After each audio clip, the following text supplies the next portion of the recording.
کاروبار میں بڑا مندہ چل رہا ہے، کھیتی میں پیداوار بہت کم ہوئی ہے۔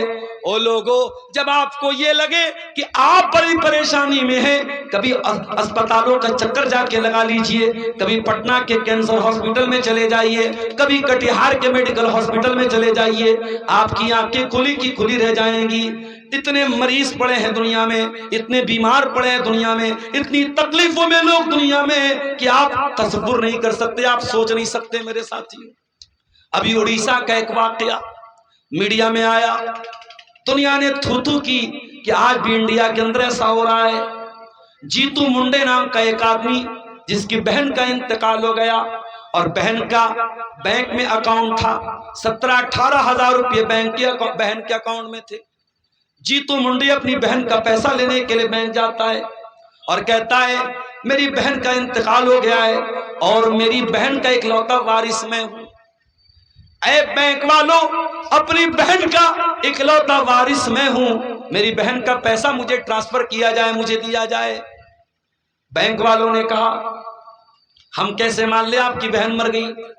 آپ کو ڈیتھ سرٹیفکیٹ لانا پڑے گا، آپ کو مرتیو پرمان پتر لانا پڑے گا، آپ کو اس بات کا ثبوت لانا پڑے گا کہ آپ کی بہن کا انتقال ہو گیا ہے۔ جیتو منڈے غریب آدمی تھا، ان پڑھ آدمی تھا، اسے کیا معلوم کہ مرتیو پرمان پتر کہاں بنتا ہے۔ وہ بہت ہاتھ جوڑ کے اپیل کرتا رہا بینک والوں سے، بینک والے ٹس سے مس نہ ہوئے۔ 17-18 ہزار روپے کا اماؤنٹ تھا، چھوٹا اماؤنٹ تھا میرے ساتھیوں، اس غریب کے لیے بہت بڑی رقم تھی۔ وہ بیچارہ تھک ہار کے جاتا ہے اور جہاں پر اس نے اپنی بہن کو دفنایا تھا، اپنی بہن کی قبر کھودتا ہے۔ وہ آدیواسی تھا، شاید آدیواسیوں کے بھی کچھ قبیلے اپنے مردوں کو قبر میں دفناتے ہیں۔ اس نے اپنی بہن کی قبر کھودی اور بہن کی 2 مہینہ پرانی لاش جو کنکال بن چکی تھی، اپنی بہن کے کنکال کو پیٹ پہ لاتا ہے اور بینک میں لا کے بینک والوں کے سامنے لا کے رکھ دیتا ہے اور کہتا ہے او بینک والوں، تم مجھ سے ثبوت مانگ رہے تھے، لو میں ثبوت لے کے آ گیا، میری بہن مر چکی ہے، یہ میری بہن کا کنکال ہے، یہ میری بہن کی مری ہوئی بہن کی لاش ہے، اب تو میری بہن کا پیسہ مجھے دے دو۔ انسان یہاں پہنچ چکا ہے میرے پیارے ساتھ۔ آپ کو یہ لگتا ہے کہ آپ بہت پریشان ہیں، میرے پیارے ساتھیوں آپ سے بھی زیادہ پریشان دنیا میں لوگ موجود ہیں۔ کوئی لڑکی ہے، کوئی عورت ہے، اسے لگتا ہے کہ میں سانولی کیوں ہوں، میں خوبصورت کیوں نہیں ہوں، میں بہت گوری چٹی کیوں نہیں ہوں۔ ارے میری بہن، تجھے اپنے رنگ کی چنتا پڑی ہے، دنیا میں لاکھوں عورتیں ایسی ہیں جن کی عزت محفوظ نہیں ہے، جن کے شوہر کے پاس اتنی کمائی نہیں ہے کہ وہ ایک گھر بنا کر کے اپنی عورت کو عزت کے ساتھ 4 دیواری کے اندر چھت کے نیچے رکھ سکیں۔ ان کی بیوی، ان کی عورت کھلے آسمان کے نیچے، راستوں کے اوپر، چوراہوں کے اوپر، فٹ پاتھوں کے اوپر رات گزارتی ہے۔ ان کے بچوں کی عزت محفوظ نہیں، ان کی جوان بیٹیوں کی عزت محفوظ نہیں۔ اے میری بہن، تجھے اپنے رنگ کی پڑی ہے۔ او میرے نوجوان ساتھیوں، تمہیں شکایت ہے نوکری نہیں مل رہی ہے، تمہیں شکایت ہے بزنس نہیں چل رہا ہے، دنیا بھر کے مسئلے، زبان سے کبھی اللہ کا شکر ادا نہیں کرتے ہو۔ میرے نوجوانوں، کبھی پاگل خانے میں جا کے دیکھو، کبھی مینٹل ہاسپٹل میں جا کے دیکھو، آپ سے زیادہ اسمارٹ، آپ سے زیادہ ہینڈسم، آپ سے زیادہ خوبصورت نوجوان پاگل خانے میں آپ کو مل جائے گا۔ چہرہ بہت خوبصورت ہے، باڈی بھی ہٹی کٹی ہے، سب کچھ ٹھیک ہے، بس دماغ کا کوئی وائر، دماغ کا کوئی کنیکشن ٹھیک نہیں ہے۔ اچھا خاصا خوبصورت ہینڈسم انسان پاگل خانے میں پاگلوں کی طرح چکر لگا رہا ہے۔ کیا اس پاگل کو دیکھ کر آپ کے دل میں یہ احساس پیدا نہیں ہوتا، اے اللہ میں دبلا پتلا ہی صحیح، میں بہت اسمارٹ نہ صحیح، میں بہت ہینڈسم نہ صحیح، کم سے کم اس پاگل سے تو اچھا ہوں، اے اللہ میرا دماغ تو صحیح طریقے سے کام کر رہا ہے۔ میرے پیارے ساتھیوں، مصیبتوں میں صبر کرنا آسان کام ہے لیکن شکر کرنا مشکل کام ہے۔ اللہ نے فرمایا میرا ابراہیم شکر گزار تھا، میں نے ابراہیم کو بیٹا دیا تب بھی اس نے اللہ کا شکر ادا کیا، اور میں نے ابراہیم سے جب بیٹا مانگ لیا تب بھی اس نے اللہ کا شکر ادا کیا۔ شاکر لانعمہ، ابراہیم اللہ تعالیٰ کی نعمتوں پر اللہ تعالیٰ کا شکریہ ادا کرنے والے بندے تھے۔ اجتبا، اور اللہ تعالیٰ نے ابراہیم کو چن لیا تھا، وَهَدَاهُ إِلَىٰ صِرَاطٍ مُسْتَقِيمٍ، اور اللہ نے ابراہیم کو بالکل سیدھا راستہ دکھایا تھا۔ ابراہیم کے باپ کا نام آزر تھا۔ ابراہیم جوان ہوئے، دیکھا میرا باپ مٹی کا پتھر کا بت بناتا ہے اور اس کی عبادت کرتا ہے۔ ابراہیم نے اپنے باپ کو توحید کا سبق سنایا، اپنے باپ کو توحید کی تبلیغ کی، اور بڑے سمان کے ساتھ، بڑی عزت کے ساتھ، بڑے احترام سے اپنے باپ کو سمجھایا۔ وَاذْكُرْ فِي الْكِتَابِ إِبْرَاہِيمَ إِنَّهُ كَانَ صِدِّيقًا نَبِيًّا، یاد کرو ابراہیم کو، ابراہیم اللہ کے سچے نبی تھے۔ اِذْ قَالَ لِأَبِيهِ يَا أَبَتِ لِمَ تَعْبُدُ مَا لَا يَسْمَعُ وَلَا يُبْصِرُ وَلَا يُغْنِي عَنْكَ شَيْئًا، ابراہیم اپنے باپ سے کہتے ہیں، اے ابا جان، آپ کیوں ایسی چیزوں کی عبادت کرتے ہیں جو نہ فائدہ پہنچا سکتی ہیں، جو نقصان پہنچا سکتی ہیں، جو نہ دیکھ سکتی ہیں نہ سن سکتی ہیں؟ بڑے پیار سے، بڑی عزت سے اپنے باپ سے بات کریں۔ باپ کون ہے؟ باپ مشرک ہے، باپ کافر ہے۔ آج آپ 4 پیسے کما لیں، 4 مکان بنا لیں، دنیا میں عزت ہو جائے، شہرت ہو جائے، تو اپنے باپ کو برا بھلا کہنے لگتے ہو، اپنے باپ کو ڈانٹنے لگتے ہو۔ کان کھول کے سن لو، تم دنیا کے لیے کچھ بھی ہو جاؤ، بڑے بڑے چیف جسٹس بن جاؤ، IAS آفیسر بن جاؤ، IPS آفیسر بن جاؤ، چیف منسٹر بن جاؤ، پرائم منسٹر بن جاؤ، دنیا کے کسی بھی کونے میں چلے جاؤ، جب اپنے باپ کے پاس بیٹھا کرو تو یہ سمجھ کر کے بیٹھا کرو، میرا باپ، میں اس کا بیٹا ہوں، یہ میرا باپ ہے۔ جب ماں کے قدموں میں بیٹھا کرو، یہ سوچ کے بیٹھا کرو، یہ میری جنت ہے، اس کے قدموں کے نیچے میری جنت ہے۔ باپ سے اونچا بننے کی کوشش نہ کرنا، ماں سے اونچا بننے کی کوشش نہ کرنا۔ باپ باپ ہوتا ہے میرے پیارے سے۔ ابراہیم اپنے باپ کو تبلیغ کر رہے ہیں، توحید کی دعوت دے رہے ہیں۔ باپ کافر ہے، باپ مشرک ہے، مگر ابراہیم کے لہجے میں کوئی کھٹاس نہیں ہے، کوئی بدتمیزی نہیں ہے، کوئی تلخ لہجہ نہیں ہے۔ بڑے پریم سے، بڑے پیار سے، بڑے سمان سے باپ سے کہتے ہیں، ابا جان، آپ کیوں ایسی چیزوں کی عبادت کرتے ہیں؟ یا ابت انی قد جاءنی من العلم ما لم یاتک، اے ابا جان، آپ کے پاس وہ علم نہیں آیا جو میرے پاس آیا، فاتبعنی اہدک صراطا سویا، ابا جان آپ میری پیروی کیجئے، میں آپ کو سیدھے راستے پہ لے کے چلوں گا۔ یا ابت لا تعبد الشیطان، اے ابا جان شیطان کی پوجا نہ کرنا، شیطان کی عبادت نہ کرنا، انہ کان للرحمن عصیا، ابا جان شیطان اللہ تعالیٰ کا بہت بڑا نافرمان ہے۔ اے ابا جان، میں چاہتا ہوں کہ کہیں آپ شیطان کے ساتھی بن کے کہیں جہنم کی آگ میں نہ چلے جائیں، اس لیے ابا جان آپ میری بات مان لیجیے۔ پتہ یہ چلا کہ توحید کا مطلب بدتمیزی نہیں ہوتا ہے۔ آج آپ کٹیہار اور پورنیہ اور سیمانچل کے جس بیلٹ سے آپ کا تعلق ہے، آپ سے قریب میں آپ کو ایسے لوگ بھی ملیں گے۔ اسی ارریہ میں آپ چلے جائیں، بہت بڑی تعداد آپ کو ایسی ملے گی جو اہل حدیث نہیں ہیں، جو توحید سے دور ہیں، جو قبروں پہ سجدہ کرنے والے ہیں، شرک کرنے والے ہیں۔ بارسوئی چلے جائیں، ارریہ چلے جائیں، کشن گنج چلے جائیں، ایک بڑی تعداد آپ کو ایسی ملے گی۔ میرے پیارے ساتھیوں، آپ کو اللہ نے توحید کی نعمت سے نوازا ہے، آپ شرک نہیں کرتے، آپ قبروں پر سجدہ نہیں کرتے، اس کا مطلب یہ نہیں کہ آپ کا اخلاق خراب ہو جائے۔ آپ کو اگر کبھی موقع ملے اپنے کسی مسلمان بھائی کو توحید کو سمجھانے کا، دعوت دینے کا، تو آپ کا انداز اتنا ہی پیارا ہونا چاہیے، اتنا ہی میٹھا ہونا چاہیے جو انداز حضرت ابراہیم علیہ السلام کا تھا۔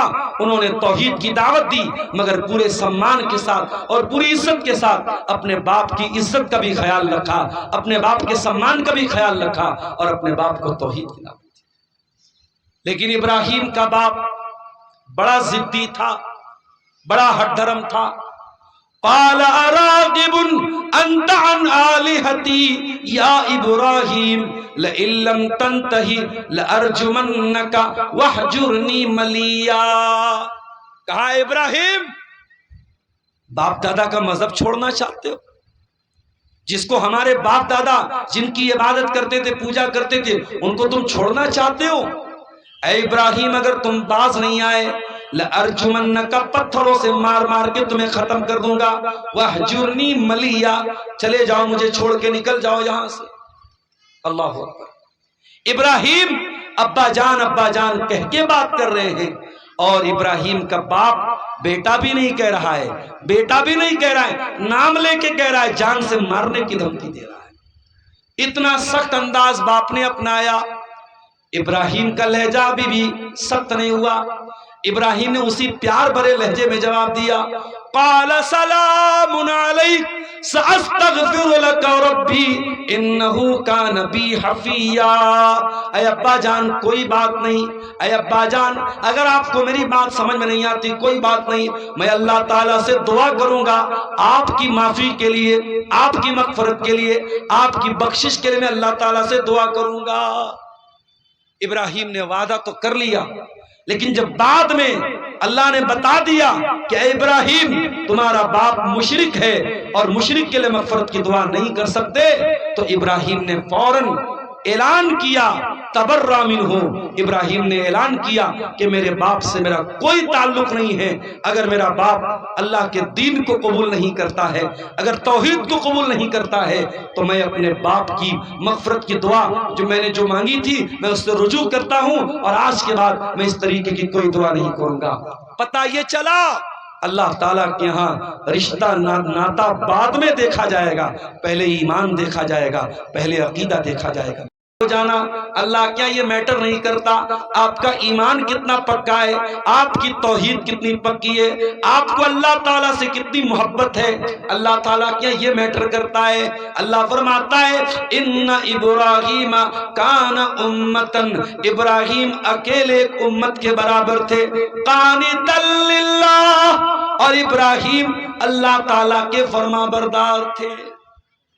عبدالغفار صاحب اللہ کے فرما بردار تو ہم بھی ہیں۔ کیسے ہیں؟ 20-20 ہزار کا 40-40 ہزار کا جانور لاتے ہیں، بقرعید کا تہوار آتا ہے ذبح کر دیتے ہیں، 5-5 لاکھ روپے خرچ کر کے حج کرتے ہیں، رمضان کا مہینہ آتا ہے روزہ رکھتے ہیں، راتوں میں تراویح پڑھتے ہیں۔ ہم بھی تو اللہ کے فرما بردار ہیں۔ اللہ نے فرمایا نہیں میرے بندو، تمہاری فرما برداری الگ ہے اور ابراہیم کی فرما برداری الگ ہے۔ ان ابراہیم کان امتن قانتا للہ، ابراہیم اللہ کے ایسے فرما بردار تھے کہ باپ دشمن بن گیا تب بھی اللہ کے فرما بردار، قوم کے لوگوں نے گاؤں سے نکال دیا تب بھی اللہ کے فرما بردار، آگ میں ڈال دیا تب بھی اللہ کے فرما بردار، بڑھاپے میں اللہ نے اولاد کی نعمت سے آزمایا تب بھی اللہ کے فرما بردار، اولاد ملی تب بھی اللہ کے فرما بردار، اولاد کو مکہ میں چھوڑنے کا حکم دیا گیا تب بھی اللہ کے فرما بردار، بیٹا جوان ہوا اللہ نے ذبح کرنے کا حکم دے دیا تب بھی اللہ کا فرما بردار۔ ان ابراہیم کان امتن قانتا للہ، ابراہیم ہر حال میں اللہ کا فرما بردار تھا۔ ابراہیم پریشانی میں بھی اللہ کا فرما بردار، آسانی میں بھی اللہ کا فرما بردار، تکلیف میں بھی اللہ کا فرما بردار، اور راحت میں بھی اللہ کا فرما بردار۔ ابراہیم ہر حال میں اللہ کا فرما بردار۔ ہمارا معاملہ ویسا نہیں ہے میرے ساتھ۔ ہمارا کاروبار جب اچھا چلتا ہے، جب روزی روٹی اچھی چلتی ہے، جب سب ہرا ہرا سوچتا ہے، تب ہم کو مسجد یاد نہیں آتی، تب ہم کو اللہ یاد نہیں آتا۔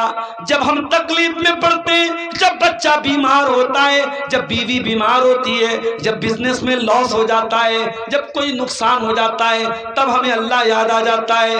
میرے پیارے ساتھیوں، ہم سے زیادہ وفادار تو گھوڑا ہوتا ہے، جانور ہوتا ہے۔ گھوڑا جس کا مالک اس کو تھوڑا سا چارہ کھلاتا ہے اور وہ گھوڑا اپنے مالک کے لیے جان دینے کو تیار ہو جاتا ہے۔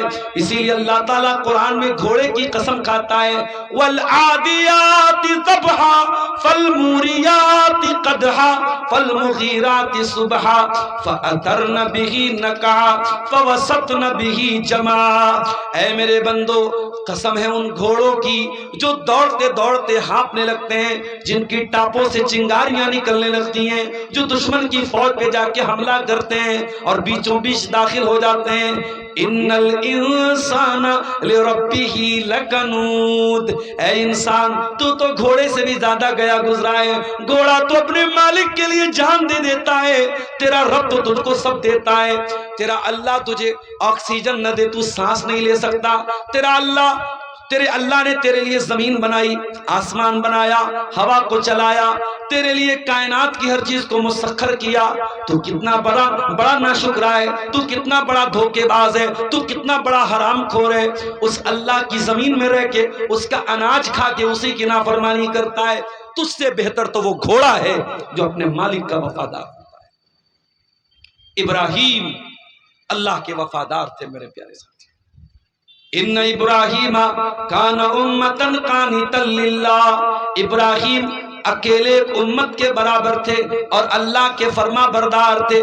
حنیفا، اور ابراہیم حنیف تھے۔ حنیف کا مطلب سمجھ لیجئے، حنیف کس کو کہتے ہیں؟ حنیف کا مطلب یہ ہوتا ہے جب ہم اللہ کی توحید پر آ گئے تو جل جائیں، کٹ جائیں، مر جائیں، دنیا ایک طرف ہو جائے مگر اللہ کی توحید سے نہ ہٹیں، اللہ کو چھوڑ کے نہ جائیں، اللہ کی توحید کو نہ چھوڑ کے جائیں۔ ابراہیم حنیف تھے میرے پیارے ساتھیوں۔ ابراہیم ون سائیڈڈ تھے، ابراہیم نے کبھی اللہ کا در نہیں چھوڑا۔ او مسلمانوں، تمہارے اوپر ذرا سی مصیبت آتی ہے تم تو قبروں پہ جا کے سجدہ کرنے لگتے ہو، تم تو مزاروں پہ جانے لگتے ہو، تم تو پیروں کے پاس جانے لگتے ہو، تم تو لال کالے پیلے دھاگے پہننے لگتے ہو۔ مسلمانوں، تمہاری توحید تو پل بھر میں برباد ہو جاتی ہے۔ ابراہیم نے کبھی اپنی توحید کو برباد نہ ہونے دیا۔ ابراہیم حنیف تھے، ون سائیڈڈ تھے، اللہ والے تھے، ہمیشہ اللہ کی توحید کے ساتھ قائم رہے، کبھی اللہ کی توحید کو چھوڑ کے نہیں گئے۔ آپ کو ایک بات بتاؤں، ابراہیم وہ نبی ہیں جن کو دنیا میں اگر 3 لاکھ لوگ ہیں تو 2 لاکھ لوگ ان سے پیار کرتے ہیں، اگر 3 کروڑ لوگ ہیں تو 2 کروڑ لوگ ان سے پیار کرتے ہیں۔ دنیا کی 2/3 آبادی ابراہیم سے پیار کرتی ہے، ابراہیم کو سمان دیتی ہے، ابراہیم کو عزت دیتی ہے۔ مسلمان تو مانتا ہی مانتا ہے، یہودی بھی ان کو مانتے ہیں، یہودی ان کو فور فادر مانتے ہیں اپنا، یہودی کہتے ہیں ہم انہی کی اولاد ہیں۔ عیسائی بھی ان کو اپنا باپ مانتے ہیں، عیسائی بھی مانتے ہیں کہ عیسیٰ علیہ السلام انہی کی اولاد میں سے ہیں۔ عیسائی بھی عزت کرتا ہے، یہودی بھی عزت کرتا ہے، مسلمان بھی عزت کرتا ہے، مگر فرق یہ ہے میرے پیارے ساتھیوں، ابراہیم توحید والے تھے اور توحید پر اگر کوئی قائم ہے تو مسلمان قائم ہے۔ یہودیوں نے بھی شرک کیا، عیسائیوں نے بھی شرک کیا، اسی لیے اللہ قرآن میں کہتا ہے ما کان ابراہیم یہودیوں ولا نصرانیہ، او لوگوں، ابراہیم نہ تو یہودی تھے نہ تو عیسائی تھے، ولیکن کان حنیفا مسلما، وہ پکے مسلمان تھے، پکے توحید والے تھے۔ آج آپ بھارت میں دیکھ لیجئے کتنے مسلمان ہیں جا کے قبروں پہ اپنی بہو بیٹیوں کے ساتھ سجدے کر رہے ہیں۔ ابھی 2 دن پہلے میرا پروگرام اتر پردیش کے سدھارتھ نگر میں تھا اور میں ٹرین سے جا رہا تھا، راستے میں ایک اسٹیشن آیا اکبر پور، جہاں سے ایک درگاہ بہت قریب ہے، کچھوچا شریف جس کو بولتے ہیں، اس درگاہ کے لیے عورتوں کی مردوں کی لائن لگی ہے، اور مزار کا اور قبر کا جو پانی ہے، جس پانی سے قبر کو دھلا جاتا ہے، وہ پانی عورتیں اور لڑکیاں ڈرم میں بھر بھر کے اپنے گھروں کو لے جا رہی ہیں۔ میرے پیارے ساتھیوں، ہمیں دوسروں سے کیا شکوا کریں، ہم غیر مسلموں سے کیا شکوا کریں۔ آج اپنے آپ کو مسلمان کہنے والا بھی کہیں قبروں پر سجدہ کر رہا ہے، کہیں پیروں کے آگے جھک رہا ہے، کہیں تعویذ پہن رہا ہے، کہیں دھاگے پہن رہا ہے، کہیں اللہ کو چھوڑ کے کسی اور کے اوپر بھروسہ کر رہا ہے۔ ابراہیم نے ہمیں سبق دیا ہے کہ پکے توحید والے بنو، ولم یک من المشرکین، ابراہیم مشرک نہیں تھے میرے پیارے ساتھ۔ ابراہیم کیسے تھے؟ فرمایا شاکرا لانعمہ، ابراہیم اللہ تعالیٰ کی نعمتوں پر اللہ کا شکریہ ادا کرنے والے تھے۔ اے اللہ، ابراہیم تو ہمیشہ آزمائے گئے، ابراہیم نے تو صبر کیا، اور تو کہہ رہا ہے کہ ابراہیم شکر کرنے والے تھے۔ پتہ یہ چلا صبر کرنا آسان کام ہے، شکر کرنا مشکل کام ہے۔ آپ سے میں نے پوچھا بھائی صاحب کیا حال ہے؟ آپ نے کہا الحمدللہ، اللہ کا شکر ہے۔ زبان سے تو آپ نے اللہ کا شکر ادا کیا، لیکن میرے جانے کے بعد آپ نے کہا ارے یار بڑی پریشانی ہے۔